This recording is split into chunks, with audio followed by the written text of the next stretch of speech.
사람들이 살아가면서 어떤 계기에 의해서 생각이 바뀌고 또 삶이 바뀌는 경우들이 있습니다. 바울은 부활의 예수님을 만나기 전에는 유대교의 율법에 매우 충실했던 사람이었습니다. 율법에 너무 충실하였기에 아주 열정을 가지고 율법적인 잣대에서 벗어난 모든 것들에 대해서는 정죄하고 비판하고 심지어는 그것을 못하도록 박해를 했는데, 그 박해가 예수님과 또 그 복음과 또 복음을 전하는 교회를 향하여서 그 박해가 극렬하게 행해졌습니다. 여러분, 이런 그에게 사랑과 긍휼을 찾아볼 수가 없죠. 이제 투쟁적이고 비판적이고 뭔가 상대방의 잘못된 것을 찾아내려고 하는 그런 매 같은 눈을 늘 가지고 있는 사람에게 자비나 긍휼이나 이해심이나 배려를 요구한다는 건 참 어려워요. 그렇죠? 바울이 그랬어요. 그런 사람에게 참 뭔가 남을 좀 이해하고 배려를 원하고 입장 차이를 얘기하고 역지사지를 좀 가져보라라고 하는 것이 참 받아들이기 힘들어지는 거잖아요. 그런데 부활의 예수님을 만난 후에 바울에게 일어난 최대의 사건이 또 변화의 사건이 일어납니다. 다메섹 도상에서 예수님을 만난 후에 그가 완전히 변하죠. 그리고 그의 행보가 완전히 달라집니다. 마치 흙에서 백으로 바뀐 것처럼 좌로 갔다가 우로 턴을 해서 180도 삶이 바뀐 것처럼 그에게는 사랑과 긍휼로 가득 차게 됐어요. 비판과 또 정죄의 마음이 가득했다가 사랑과 긍휼과 상대방을 위해서 자기를 내려놓는 여러분 그런 사람으로 바뀐 거예요. 이거를 전적 변화라고 합니다. 자, 한순간에 전혀 새로운 사람이 되는 거죠. 이렇게 한순간에 어떤 계기에 의해서 확 변하는 경우도 있지만 또는 점진적으로 매일매일 몇 개월, 몇 년, 몇십 년에 걸쳐서 서서히 다듬어지고 변화하는 경우도 있어요. 저와 여러분은 전적으로 확 변하는 경우가 됐던 서서히 다듬어지며 변화하는 경우든 어쨌든 변화를 경험하고 체험한 사람들이에요. 그 변화의 중심에 뭐가 있어요? 하나님의 은혜가 있어요. 예수 그리스도가 있는 거죠. 이런 전적 변화를 바울은 이후에 이렇게 오늘 말씀을 통해서 고백을 합니다. 하나님의 뜻을 따라서 그리스도 예수의 사도로 부름을 받은 바울, 자기 자신을 어떻게 자기의 인생, 변화된 인생을 어떻게 해석하고 어떻게 간증을 하고 있어요? 내가 변한 게 아니다. 내 생각대로 내가 알아서 내 뜻을 가지고 내 의도를 가지고 내 계획을 가지고 내가 이렇게 변한 것이 아니라 이것은 하나님께서 하나님의 의도를 가지고 하나님의 계획을 가지고 하나님께서 나를 변화시킨 것이다. 여러분, 그러니까 그 변화가 다시 뒤돌아가지 않는 거예요. 사람은 자기가 결단을 하고 자기가 계획을 해서 뭔가를 해보겠다라고 하잖아요. 그런데 며칠 지나면 다시 원상복귀가 되잖아요. 그걸 뭐라고 해요? 작심삼일. 왜? 자신을 변화시키려고 하는 그 원인이자 그 동력이자 그것이 자기에게서 나온단 말이에요. 그런데 여러분, 우리가 살면서 경험하잖아요. 우리의 마음이 늘 바뀌어, 생각이 바뀌어. 하루 이틀 지나면 어제 가졌던 이 결단의 마음이 느슨해지고 풀어지고 슬그머니 사라지고 새로운 마음이 일어나고 새로운 감정이 일어나고 그동안 뭐 해왔던 습관이 다시 슬그머니 일어나잖아요. 그렇기 때문에 스스로 자기를 변화시킨다는 게 참 어려운 거예요. 자, 이렇게 하나님의 뜻을 의미하는 하나님의 뜻, 하나님의 뜻을 따라서라고 할 때 하나님의 뜻을 의미하는 헬라어가 델라마예요. 델라마는 헬라어의 뜻이 뭐냐면 자, 의지, 의향, 결심, 의도를 얘기하는 거예요. 즉 하나님의 의향대로, 하나님의 결단대로, 하나님의 계획대로, 하나님이 하고자 하는 그 의도대로 내가 변했다. 여러분, 하나님의 의도대로 됐다는 거잖아. 얼마나 높은 차원에서의 자기 삶을 해야 이해하는 거예요. 그만큼 여러분 자기 삶, 자기의 변화된 삶을 여러분 그죠? 이해할 수 있는 높은 여러분 인식과 식견을 가지고 있는 거잖아. 이제까지는 어떻게 살았어요? 내가 생각하고, 내가 배우고, 내가 판단하고, 내가 가치롭게 생각한 바대로 살아왔는데 그건 다 자기 거잖아요. 근데 높으신 지구하신 하나님의 의도와 뜻에 의해서 그 뜻에 개입이 되고 그 의도의 손길이 이제 닿아져서 바뀌어간다, 이끌어져 간다. 여러분 저와 여러분의 삶이 그런 거예요. 우리의 믿음이 내가 갖는 믿음이 아니라 하나님께서 이 믿음의 삶, 거룩한 삶을 살아갈 수 있도록 끊임없이 작용하시고 끊임없이 개입하시고 끊임없이 손대시면서 여러분 이끌어 가주시는 거잖아요. 겪는 일들마다, 참여하는 예배들마다, 집회들마다 순간순간 아주 세세하게 미세하게지만 여러분 세밀하게 여러분 생각과 마음과 감정과 감동을 주시면서 이끌어 가주시잖아요. 누구나 이런 변화가 있고 이 변화는 끊임없이 새롭게 변화되는 체험과 경험을 가져야 돼요. 그렇기 때문에 여러분 한 번 깨달으면 한 번 깨달음으로 끝나면 안 돼요. 깨달으면 끊임없이 새로운 깨달음에 깨져야 되는 거예요. 그렇기 때문에 우리는 끊임없이 깨짐의 연속이에요, 여러분. 깨짐의 연속. 한 번 아하 한 게 아니라 다음에도 아하 해야 되고 그 다음에도 오호 해야 되고 여러분 맞아. 내 삶이 아니야. 하나님의 은혜의 삶이야. 하나님 은혜로 이끌어 가시는 거야 라고 하는 하나님의 은혜에 대한 깨달음, 은혜로 된다라고 한 체험을 여러분 끊임없이 지속적으로 가져야 되는 거예요. 그런 다음에 여러분 바울은 자기를 의롭다 여겼던 바울이 스스로 이 어마어마한 전적 변화를 경험한 다음에 가는 곳마다 뭐라고 고백을 합니까? 나는 죄인 중에 괴수다. 나는 죄인 중에 우두머리다. 나 같은 죄인이 없다. 예. 자기를 여러분 죄인으로 겸손하게 내려놓을 수 있는 사람이 됐잖아요. 여러분 사람이 하나님 앞에 고백할 수 있는 가장 위대한 고백이 있다면 그것은 하나님은 나의 구주세요. 예수님은 나의 구원자 되세요. 여러분 이 고백도 중요하지만 더 인간으로서 피조물로서 사람으로서 하나님 앞에 고백할 수 있는 최고의 여러분 겸손의 고백이 뭐죠? 하나님 저는 죄인이에요. 주님 없이는 살 수 없는 죄인입니다. 여러분 죄인이라는 게 여러분 도덕적으로 윤리적으로 법적으로 여러분 추한 얘기가 아니란 말이에요. 이거 신앙적인 고백이잖아요. 신앙적인 고백. 자기를 여러분 주님 앞에 내려놓을 수 있는 가장 겸손한 가장 위대한 표현이 뭐예요? 저는 죄인입니다. 죽을 수밖에 없는 죄인입니다. 여러분 그 말 속에 다 담겨 있잖아. 나의 한계가 담겨 있고 나의 무능이 담겨 있고 나의 힘없음이 담겨 있고 나의 무가치가 담겨 있고 무상함이 담겨 있고 그 말 속에 다 담겨 있는 거잖아요. 이런 나는 죄인입니다를 고백할 수 없는 세상 사람들이 하는 자기 인생에 대한 얘기가 뭐예요? 야, 인생은 무상하다. 인생 무상.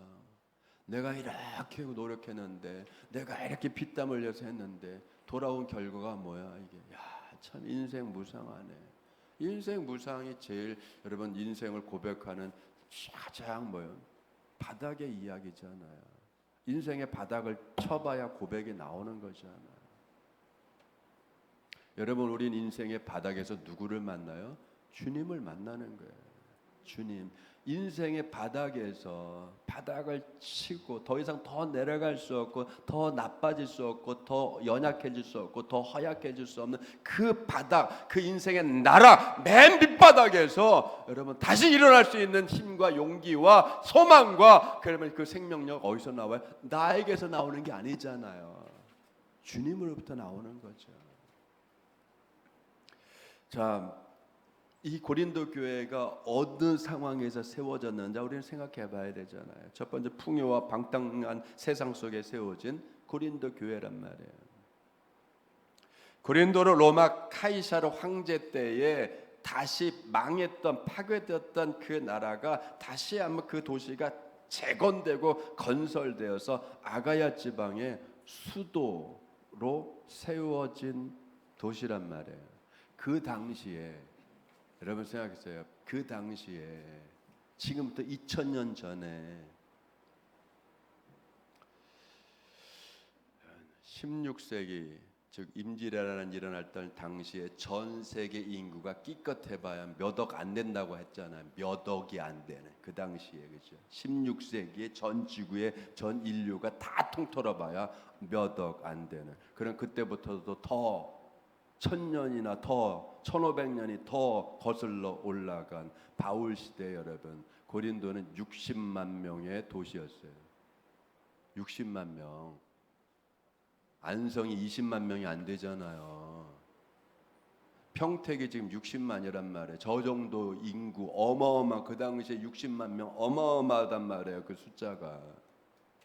그런데 거기는 뭐요? 자, 무역의 중심이었고 그리고 비즈니스의 중심이었고 종교적인 중심이었단 말이에요. 그 당시에 고린도 이 수도에 여러분 3대 수익원이 뭐냐면 무역, 그다음에 상업, 그다음에 매춘. 60만 도시의 어마어마한 수익원 중에 하나가 매춘 사업이었단 말이에요.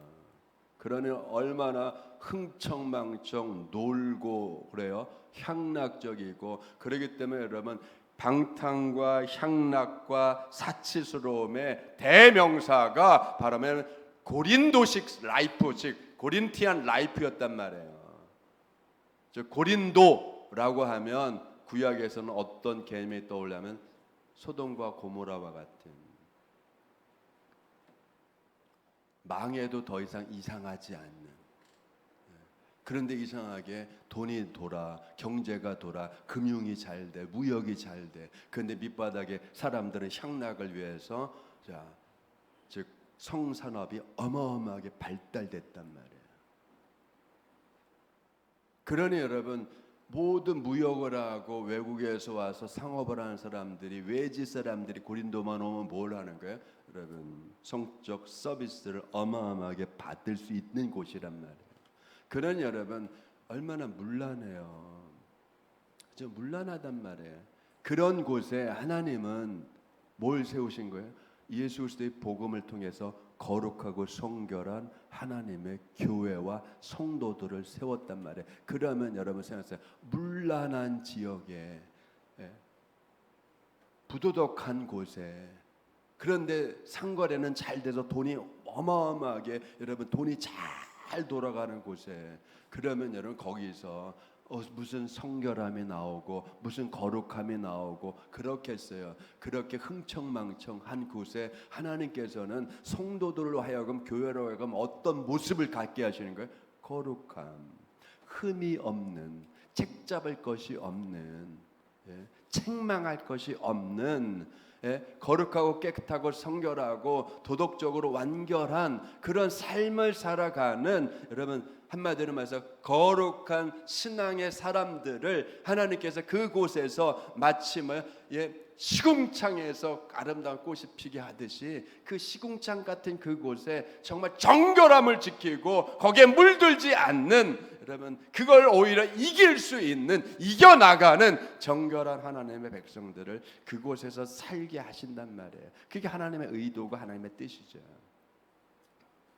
마침 이 성남 지역이 구도심이었을 때 여기가 시장 바닥이었고, 그래야 여기가 술집들이 많았고, 그 시장 바닥이고 술집들이 많고 하면 당연히 뻔하죠. 여기서 먹고 마시고 즐기고. 그런 곳에 여러분 안성 영문이 세워졌다고 생각해 보세요.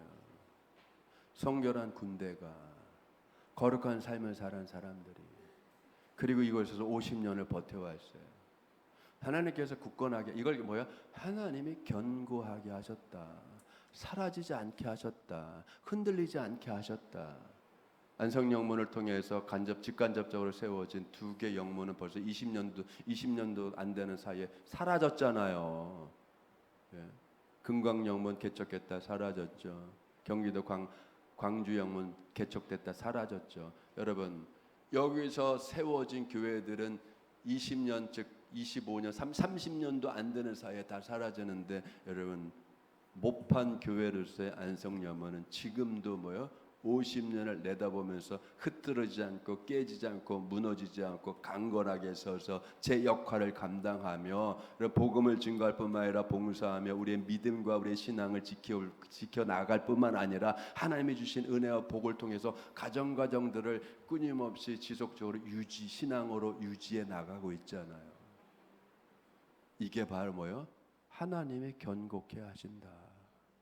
왜 우리가 믿음을 지켜야 되고, 왜 우리가 신앙생활을 해야 되고, 왜 우리가 이렇게 모여서 예배를 드려야 돼요? 우리만의 문제가 아니죠. 우리의 즐거움과 우리의 유익과 우리의 은혜만을 위한 것이 아니라 우리가 이렇게 함으로 인하여서 이 지역을 구원하는 거잖아요. 거룩하게 하는 거잖아요. 이게 하나님의 하나님의 의도, 하나님의 계획. 해상무역과 상업과 매춘으로 이렇게 풍성하고 이렇게 어마어마하게 질펀하게 놀 수 있는 동네에서 하나님께서는 바울을 통해서 복음을 전하며 영혼을 구원하는 거룩한 교회를 고린도에 세웠고, 첫 번째 일꾼들은 누구예요? 우리가 알다시피 브리스길라와 아굴라 부부. 이 부부들의 충성하는 부부, 소수의 사람이지만 이 소수의, 여러분 소수의 한두 명의 소수 또는 한 가정의, 작은 가정이라고 한 한 가정이란 이 소수의, 여러분 이 사람들로 인하여서 여러분 면면하게 복음이 흘러가게 하고 영혼을 구원하게 하고 교회가 세워지게 하고 교회를 유지할 뿐만 아니라 여러분 세상의 진리의 빛을 비추는 하나님의 용맹한 하나님의 군병으로 그 지역에서 자리를 매기며 여러분 빛을 비춰가게 하시잖아요.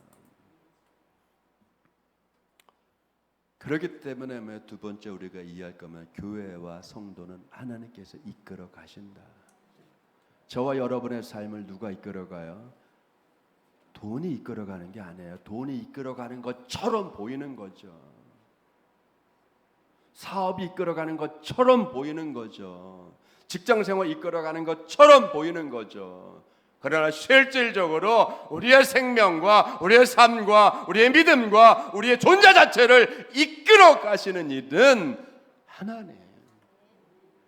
우리의 교회가, 우리 영문이 운영회가 조직되고 장교님들과 그리고 단장님들, 부교님들 이 모두가 하나가 되어서 이끌어가는 것 같지만 그거는 외형적으로 보이는 거고, 내면적으로 보이지 않게 그걸 봉사할 수 있게 하고 힘을 쓸 수 있게 하고 그리고 이끌어갈 수 있도록 이 조직력을 갖게 하시는 이가 누구야? 하나님.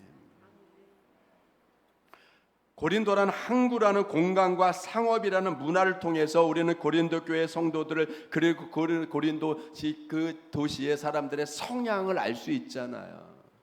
항구 도시의 특성들이 있잖아요. 내륙 도시와 다르게 항구 도시의 특성들. 왜 비즈니스를 하고 하려면 셈이 빠르잖아요. 셈이 빠르고 개방적이고 그리고 다국어를 사용해야 되고,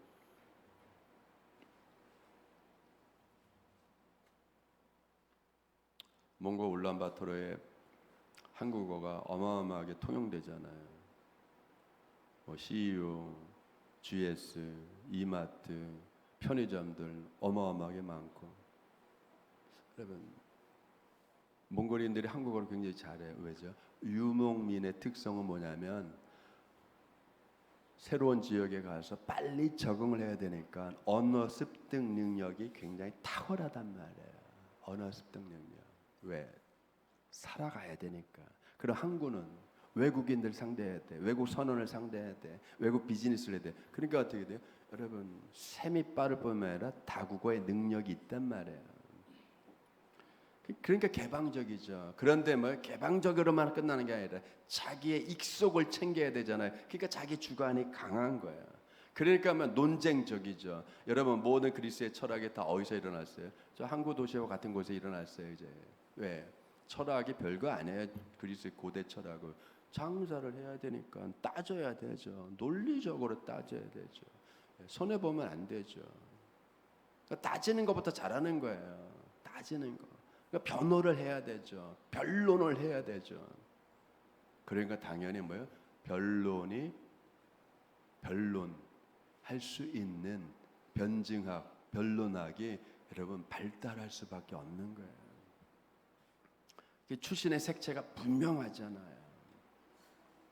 모든 일, 언변, 연설, 학문, 지식, 상거래, 계산 이런 것들이 굉장히 빠르고 그게 활발하게 이루어지는 곳. 여러분, 계산이 빠르고 논쟁적이고 하는 사람들 틈바구니에서 여러분 믿음을 지킨다고 생각해 보세요. 저 믿음을 지킨다고 생각해 보세요. 내 믿음을 변론해야 돼. 내 신앙을 변론해야 돼. 그러면 여러분 이게 말로 되는 게 아니잖아요. 우리의 믿음이 참 믿음이고 우리의 믿음이 살아있는 믿음이고 우리의 믿음이 영생으로 가는 믿음이라고 하면 그 믿음을 뒷받침할 만한 뭐가 있어요? 체험이 있어야 되는 거예요, 여러분. 체험. 우리는 뭘 하는 거예요? 체험적인 증명을 하는 거예요. 그 체험이 뭐죠? 하나님 경험, 은혜에 대한 경험, 구속에 대한 경험, 하나님의 도우심과 하나님의 응답과 이 모든 것들에 대한 뭐요? 체험이 바탕이 돼야 되는 거죠. 그래서 하나님의 교회는 하나님의 부름을 받은 사람들의 공동체지만 그다음 뭐예요? 하나님의 은혜 체험을 하는 곳, 하나님의 은혜 체험을 하는 사람들의 모임. 그래서 여러분 은혜의 유기체인 거예요. 믿음의 유기체, 은혜의 유기체. 이것이 교회를 이끌어가는 작동 원리인 거예요. 하나님의 말씀과 뜻과 성령의 은사를 통한 체험들이. 그렇기 때문에 여러분 그리스도의 증거를 가진 교회와 성도가 되는 거예요. 그래서 오늘 말씀에도 뭐예요? 오늘 말씀에도 그리스도의 증거가 6절에 그리스도의 증거가 너희 중에 견고하게 되어서 그렇죠. 그리스도의 증거가 너희 중에서 흔들림이 없이 무너짐이 없이 확실하게 그 복음이 증거된 그때부터 지금까지 수년의 세월에 걸쳐서 그것이 잃어버리지 않고 그것이 사라지지 않고 끊임없이 그 증거가 지금까지도 명확하게 살아있다. 하나님의 말씀과 뜻을 작동의 원리로 된 교회는 부활하신 예수님을 통해서 세상에 세워진 거란 말이에요. 교회는 부활의 주님에 대한 확실한 증거가 있어야 되고 여러분 그 안성령문에는 49년이 된 안성령문에는 무슨 확실한 증거가 있죠? 무슨 확실한 증거예요? 1대 사관님부터 시작해서 2대 사관님께서 지난 사관님에 이르기까지 49년간 여러분 안성령문에는 무슨 확실한 증거가 있어요? 눈에 보이는 증거는 뭐죠? 아무것도 없는 맨바닥에서 건축을 해서 건축한 지 약 40년이 된 이 건물이 있잖아요. 이게 확실한 눈에 보이는 가시적인 증거잖아요. 그러면 비가시적인 증거는 뭡니까? 그동안 우리의 기억 속에 체험 속에 있는 건 이대 사관님의 여러분 40일간의 목숨을 건 금식 기도잖아요. 이걸 세우기 위해서 40일간의 목숨을 건 금식 기도가 있었잖아요. 그건 비가시적인 거잖아요. 우리의 추억과 기억 속에 있는 거잖아요. 그때 건축 예산이 있었어요? 재정이 있었어요? 없었잖아요. 누가 세우신 거죠? 주님께서 목숨을 건 종의 금식을 통해서 하나 되게 하시고 감동을 주시고. 여러분, 이런 것이 뭐예요? 빛바랜 증거가 아니죠. 꾸며낸 증거가 아니죠. 확실한 증거잖아요. 기도의 체험이 확실한 증거고, 병 고치는 은혜가 일어나는 것이 확실한 증거고, 이런 확실한 증거, 부정할 수 없는 확실한 증거들을 우리는 너무 많이 가지고 있단 말이에요. 누가 이 증거를 주신 거죠? 하나님께서. 누굴 통해서? 예수님을 통해서. 왜? 우리는 예수님을 통해서 예수님의 이름을 의지해서 기도하잖아요. 가정마다 있잖아요. 평생을 기도하면서 신앙생활을 하면서 돌아가신 부모님들이 계시잖아요. 시어머니가 계시고 어머니가 계시고. 이걸 부정할 수 있나요? 여러분, 우리는 부정할 수 없는 증거들을 가지고 있는 거예요. 누가 이 증거들을 갖게 하셨어요? 하나님께서. 두 번째 증거는 저 뒤편, 여러분, 증개축한 건물이 또 증거잖아요. 주님은 이렇게 어려운 가운데서도 하나씩 주님이 함께 하시며 교회를 세우신다라고 하는 가시적인 건물로서의 예배당을 세운 거든 그런, 그렇죠?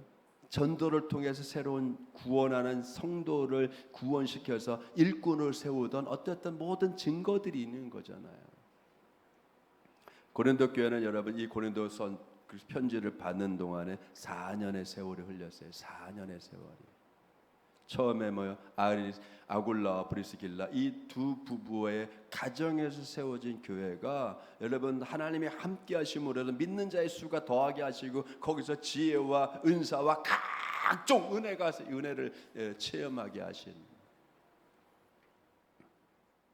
그래서 그리스도의 증거가 너희 중에 견고하다. 부정할 수 없는, 안성령문에도 부정할 수 있는, 여러분, 하나님께서 은혜로 역사하신 증거와 체험들을 다 가지고 계시잖아요. 왜 이 증거와 이 체험과 하나님의 은혜를 왜 주셨어요? 이게 목적이 있는 거잖아요. 그죠? 여러분, 건축의 목적이 아니잖아요. 그건 작은 단계의 목적이고, 궁극적인 목적은 뭐죠? 왜 하나님께서 견고하게 흩어지지 않게, 사라지지 않게, 역사 속에, 시간 속에서 사라지지 않고, 여러분, 왜 도산에서 무너지는 교회가 되지 않도록 왜 지금까지 이루어 주셨어요? 그 궁극적인 목적이 뭡니까? 그거는 여러분 7절, 우리 주 예수 그리스도의 나타내심을 기다림이라. 그죠? 예수 그리스도의 나타냄, 그리고 그날 주님이 나타나는 그날까지 우리가 온전히 소망을 가지고 기다릴 수 있는 믿음을 갖게 하는 거죠. 기다릴 수 있는 믿음. 여러분, 신앙생활은 뭐예요? 기다림의 연속, 기다림의 과정이란 말이에요. 내가 기도했어요. 기도의 응답을 기다리잖아요. 여러분, 기도의 응답. 그러나 그 기도의 응답이 내가 생각할 때는 지금 나는 급해라고 하지만, 내가 급하게 여기는 것과 하나님께서 계획한 시간 안에서, 하나님이 이끌어가는 시간 안에서 응답하는 것과는 여러분 다소 시간적인 차이, 감정적인 차이, 기대감의 차이가 있단 말이에요. 근데 우리는 우리의 감정과 기대감 속에 살아가는 것이 아니라 하나님이 응답하는 가장 최고의 순간, 그때까지 여러분 믿음을 갖고 기다리는 거예요.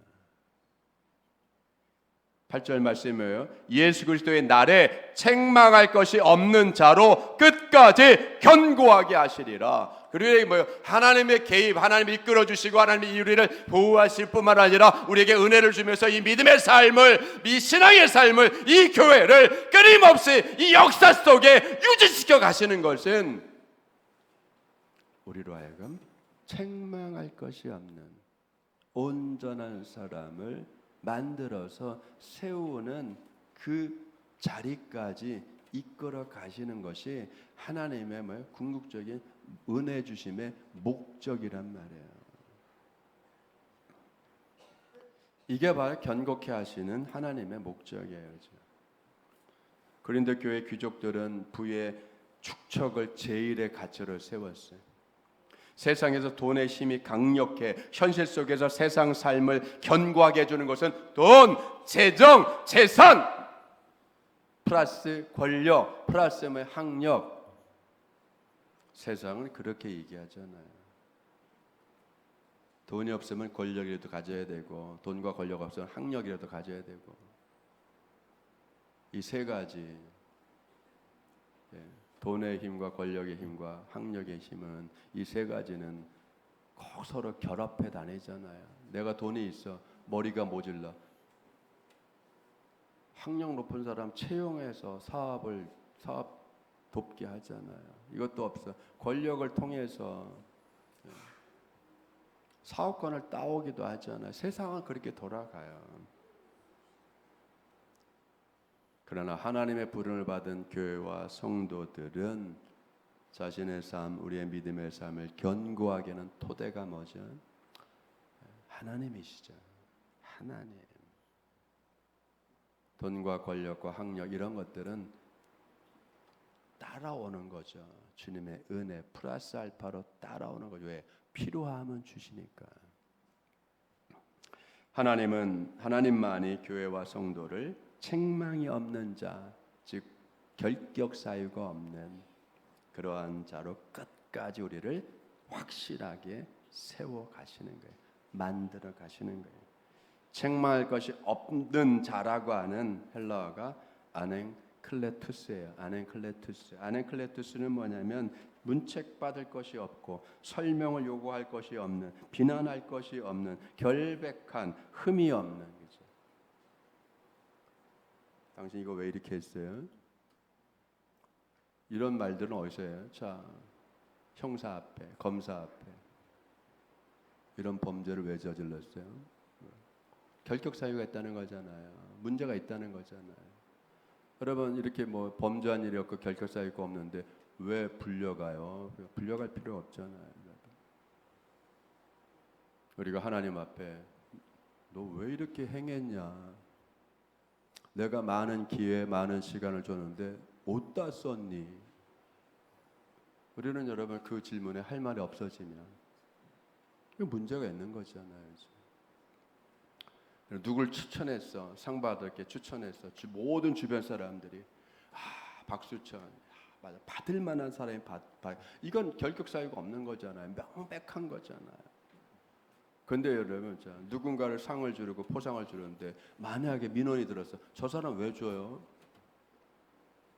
이런 잘못된 일을 많이 했는데 왜 저 사람이 받아야 돼요? 왜 훈장을 받아야 돼요? 왜 상을 받아야 돼요? 이런 민원이 나오면 여러분 이거 결격 사유가 있는 거잖아요. 하나님은 여러분 저와 여러분과 이 교회를 모든 만인들이 봤을 때에 여러분 영생을 받아야 될 그 길에 그 자리에 섰을 때 아무도 그죠? 민원을 내지 않는 상태를 만들고 싶어 하시는 마치 이런 거예요. 그죠? 여러분 가정에 복을 줄 때에 어느 누구도 비난하거나 의구심을 갖지 않게 하시기 위해서 심지어 마귀와 사탄으로부터도 의구심을 갖지 않게 하기 위해서 여러분 그렇게 흠이 없고 점이 없고 온전한 상태를 만드시려고 하는 것이 하나님의 목적이란 말이에요. 하나님의 목적. 이거를 오늘 말씀은 견고하다, 명백하다, 확실하게 하다.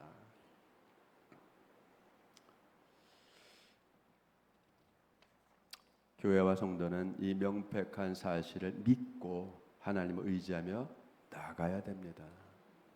왜냐하면 무슨 일을 만나던 어떤 어려움을 당해도 하나님은 교회와 성도를 그 모든 것으로부터 이길 수 있게 힘을 주실 것이고 이끌어 가실 것이고 지혜를 주실 것이고 감당할 믿음을 주실 것이고 넘어지지 않도록 끝까지 함께하며 붙들어 가실 것이기 때문입니다.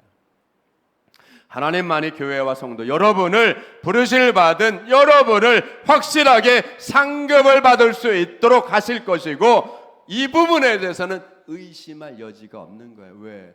그걸 위해서 우리에게 끊임없이 누구를 알게 해주시는 거예요? 예수님. 예수님과 교제하게 한다는 말이 이 말이에요. 끊임없이 우리는 누구와 교제해야 돼? 예수님과 교제해야 되고 예수님을 믿어야 돼. 예수님을 친근하게 하고 예수님을 늘 불러야 된단 말이에요. 왜? 예수님만이 우리의 뭐가 돼요? 길이 되기 때문에 하나님의 은혜의 통로가 되고 하나님의 구원의 통로가 되고 하나님께 나아갈 수 있는 길이 되고 그리고 나를 위로하시고 힘을 주시고 내가 어려울 때 여러분이 어려울 때 여러분 저 대신해서 대속할 수 있는 분이 누구예요? 예수님이고 그 예수님 우리에게 주셨기 때문에 우리는 끊임없이 누구와 여러분 교제해야 돼요? 예수님과 사귀어야 되는 거예요. 친구 사귀듯이 사귀어야 되는 거예요. 연애하듯이 주님과 그렇게 사귀어야 되는 거예요. 깊이. 근데 우리는 잠깐만 돈과 사귀려고 그래. 돈과 사귀려고 하잖아요. 돈을 너무 친숙하게 여겨. 돈을 너무 그죠 사랑해. 근데 돈을 가까이 할수록 그놈의 돈은 도망가잖아요. 나 잡아봐라 하면서 도망가잖아요. 네. 돈을 사랑한다고 돈이 다 오나요? 여러분 그러므로 우리는 매일 삶 속에 그리스도와 교제해야 돼요. 교회와 성도를 어떤 결함이 없이 온전하고 완전하게 세워가기를 원하시는 또 그래서 우리를 도우시고 역사하시는 하나님께 감사하며 영광 돌리며 우리의 생명이 되시는 예수 그리스도를 구주로 섬기며 따라 살아감으로 인해서 오늘 우리에게 허락해 줄 새로운 한 주간도 승리하시고 은혜와 복 가운데 형통해지시는 여러분 되기를 주님을 축원드립니다. 기도하겠습니다. 은혜가 풍성하신 아버지 하나님 감사드립니다. 우리를 붙잡아 주시고 우리 인도하여 주시고 우리에게 힘을 주시고 우리가 이길 능력을 주실 뿐만 아니라 우리의 삶의 방향과 가치를 우리가 깨닫게 하여 주시고 우리로 하여금 깨닫게 하여 주심으로 인하여서 주님을 더 가까이 하며 나갈 수 있는 거룩한 믿음의 삶을 유지시켜 주시고 끊임없이 이 삶을 살아갈 수 있도록 이끌어 주시는 주님의 모든 은혜에 감사하며 새로운 한 주간 주님과 더불어서 함께함으로 승리할 뿐만 아니라 형통하는 저희들 되게 하여 주시옵소서. 감사드리며 예수님의 이름 기도리옵나이다. 아멘.